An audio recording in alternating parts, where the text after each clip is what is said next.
Hey everyone, welcome back to ByAmbition.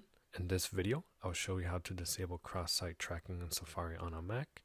This helps improve your privacy by limiting how websites track you across different sites. So let's get started. Step 1, first open up Safari on your Mac, which I already have right here. Step 2, from the menu bar at the top, click Safari, then select Settings.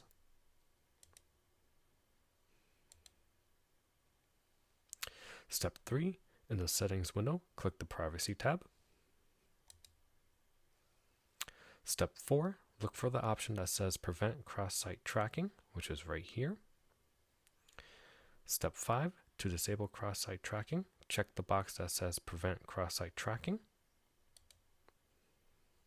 Step 6, once the box is checked, close the Settings window to save your changes.